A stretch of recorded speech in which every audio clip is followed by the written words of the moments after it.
कांकीनारा के एक किशोर का बिस्कुट कारखाना में काम करने के दौरान दोनों हाथ कट जाने की खबर से फैल गई है सनसनी।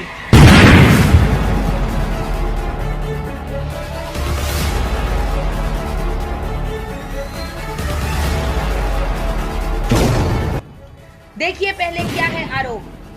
अकृत enterprise, Ghoshpara road, Shri Krishna cinema के पास, जगदल।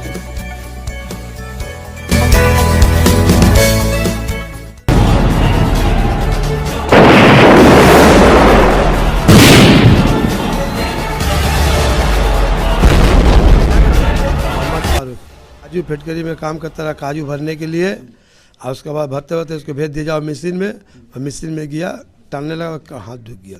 अच्छा, इसके पहले मशीन में कभी काम किया है? जी नहीं। फर्स्ट टाइम उसी दिन 30 तारीख को? हाँ। कौन सा कंपनी में काम करता था, कौन है ओनर, कुछ पता है? कंपनी मालूम नहीं है, कंपनी का नंबर में उसमें नहीं है। अच्छा, ऐसे मालिक का नाम है अरुण तरुण असलंदर साहब। अच्छा, बच्चा का उम्र कितना होगा? 15 बरस। 15 बरस। तो 15 बरस का लड़का को आप लोग कभी गलती है कि काम में भेजे हैं? तो क्या करे, घर का हालात खराब था, भेज दिए। बेसी दिन नहीं हुआ, 15-20 दिन हो रहा काम में। किसके मार्फत से गया था ये बच्चा? मार्फत से क्या, वो लोग को बुलाया रहा, चला गया। और भी कुछ एक्शन लिया है या फिर कुछ मांग कर रहे हैं? का से इसका तो हाथ खत्म हो गया, अभी क्या करके खाएगा, इसका कोई विचार कर देवे। हम लोग का डिमांड का है, इसका कोई अच्छा सा परमानेंट नौकरी दे देवे, या कोई ऐसा इसको अच्छा कर देवे कि अपना लाइफ जिंदगी काटे। इलाज जो है कंपनी के द्वारा करवाया गया है? जी नहीं, नहीं हम लोग खुद कर रहे हैं। जी हाँ, डेली इसका ट्रेनिंग में 1300-1400 रुपया बैठ रहा। अच्छा, 10 दिन काम किए, आगे में ओजन करते से भेज दिया मशीन पर। नया लड़का को बोले लड़का काम है, चल जा पीछे। कितना दिन से काम कर रहे हैं? 10 दिन। मशीन चलाने का तुमको नॉलेज है? नहीं। कैसे क्या चाहते हो तुम बताओ। मेरे हाथ देते हुए बच हो।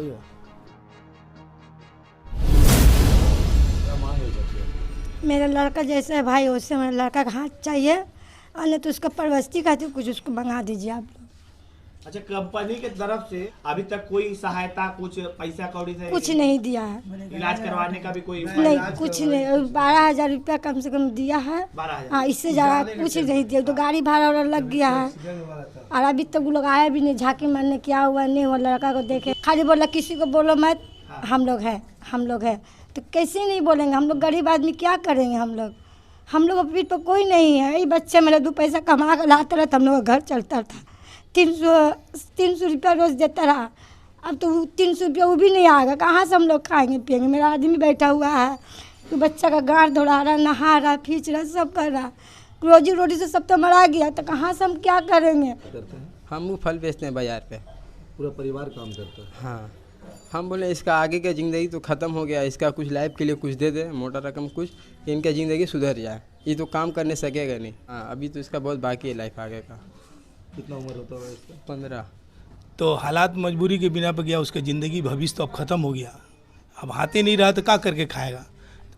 कंपनी तो छोटा मोटा नहीं है, कंपनी सूझबूझ के साथ उसके साथ मैंने अच्छा बर्ताव करे, और ज़्यादा से ज़्यादा उसको हेल्प करने की, आगे के भविष्य बारे में भी उसके बारे में सोचे थोड़ा। चाहते हैं बच्चा जिस हालात में काम करने गया, अपना माँ बाप का सहारा के लिए करने गया, अब तो मजबूर हो गया है, ना खा सकता, ना चल सकता, कोई काम नहीं कर सकता, तो दूसरा का मोहताज हो गया है। अगर वो मालिक के यदि होता, उसका बच्चा होता, क्या इस तरह छोड़ देता?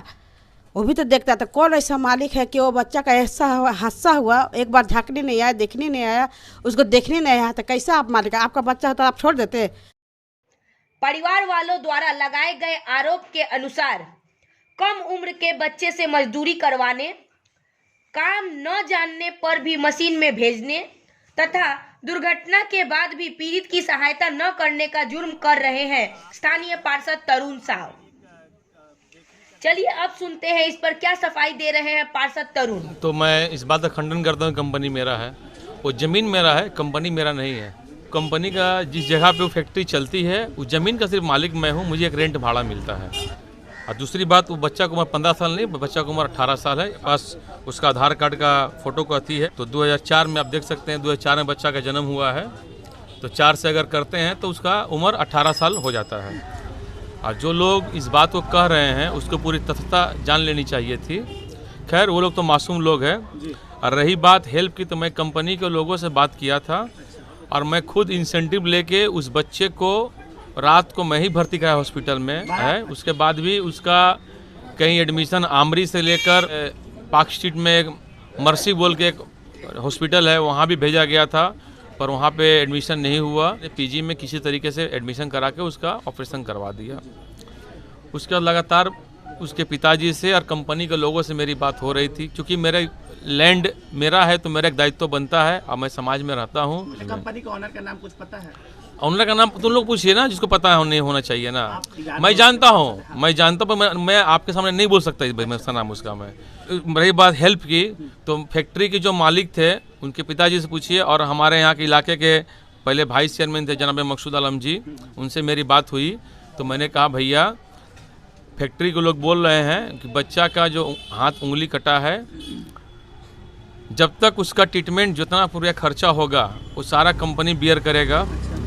जब तक वो काम करने के लायक नहीं हो जाएगा उसका पूरा सैलरी जितना था उसको हर महीने मिल जाएगा। उसके अलावे जब वो हाथ ठीक हो जाएगा रोज़ फैक्ट्री में आएगा, वो आके बैठेगा, काम कर पाएगा तो काम करेगा, नहीं कर पाएगा तो नहीं करेगा। जो उतना सैलरी जितना मिलता था उसका आजीवन मिलते रहेगा। उसके अलावा 1.5 लाख रुपया स्टैंड अमाउंट उनको कंपनी के लोगों ने कहा था मैं दूंगा। ये बात की गवाही मकसूद आलम जी हैं।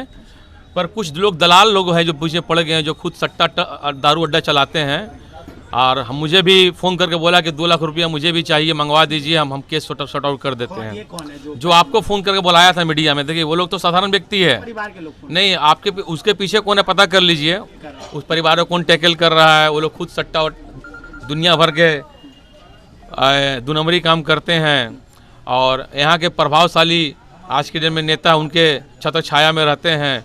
वो नेताजी को पता नहीं है कि फैक्ट्री का मालिक कौन है, मेरे नाम पे फायर भी करवा देते हैं। देखिए राजनीति अपनी जगह पे है, राजनीति में हमको मात नहीं दे पा रहे हैं कहीं ना कहीं से, तो मेरे पर्सनली इस चीज़ को ला रहे हैं। वो सोच रहे हैं कि कहीं से इनको गिराया जाए। उन बेवकूफ़ को पता नहीं है उन लोगों को कि मैं ऐसा कोई काम नहीं करता हूँ कि जिस समय मुझे उंगली उठा सके। वो मेरे घर के सामने फैक्ट्री है, उसके चलते मैं मालिकों से बात किया, उन लोगों ने पैसा देने राजी नहीं हो रहे थे। वो लोग बोले कि हम लोग बेसी 50,000 रुपया देंगे। मैं कहा तुम 1.5 लाख दे देना, आज इसका सैलरी चालू रखना। यानी कि आप अपने तरफ से जो है ये प्रयास किया है? मैं प्रयास अपने तरफ से किया, मुझे मकसूद भाई बोले तो मैंने प्रयास किया था। पर एक दलाल है जो वहाँ रहते हैं, वो सट्टा का कारोबारी है, वो जो है उनके जो संग में है, और वो हाँ, और वो किसी प्रभावशाली नेता के छत्र छाया में आकर, और यहाँ कुछ लोग हैं जो हर चीज़ में अपना रोटी सेकते हैं। एक्चुअली क्या है कि अब फैक्ट्री के जो मालिक है उनके नाम पे लोग FIR करवा दिए हैं। देखिए तकलीफ इस बात की है ना, राजनीतिकरण में बच्चे को जो हम लोग बेनिफिट देंगे, जो अगला आदमी जो उसको बहका कर जो केस करवाए वो तो उनको 2 रुपया देंगे नहीं। अब वो लोग बोले अब केस हो चुका है तो केस से ही आएंगे। ये भी फ़ोन किए थे एक लोग, बोले 2 लाख रुपया तक हमको दिलवा देगा तो हम सबके साथ सॉर्ट आउट कर देते हैं। ऐसे लोग भी समाज में हैं जो बच्चे की उंगली कटने पर भी 2 लाख रुपया का डिमांड करते हैं। और मैं बोल रहा हूँ एक बात कि अभी मैं बोलता हूँ कि मैं भी चेष्टा में हूँ, उस मालिक को मैं समझाने की कोशिश कर रहा हूँ कि आपके नाम पे फायर हुआ है, सही है, मेरे नाम पे भी हुआ है। वो लोग जो लोग उनसे ये सब करवा रहे हैं, 2-4 लाख रुपये वही मदद कर दे उनको। समाज में तो वो लोग भी हैं, और प्रभावशाली नेता भी यहाँ पे बहुत उनके साथ शायद हो रहे हैं।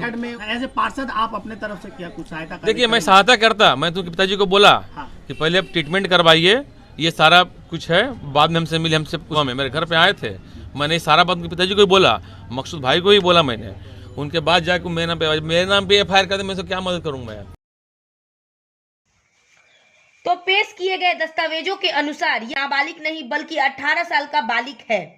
एक और फैक्ट्री खुद के होने से इनकार कर रहे, जबकि पीड़ित को खुद ही इलाज कराने के साथ साथ फैक्ट्री मालिक से इसे मदद मिलने की भी बात कर रहे हैं।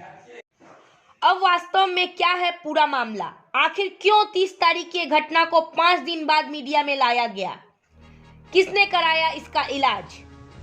ब्यूरो रिपोर्ट 24 घंटा लाइव।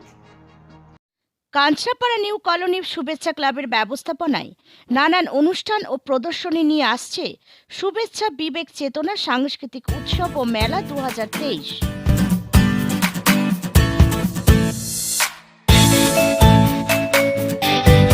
শুভ উদ্বোধন 6 জানুয়ারি, চলবে 16 জানুয়ারি পর্যন্ত। আপনারাও আসছেন তো?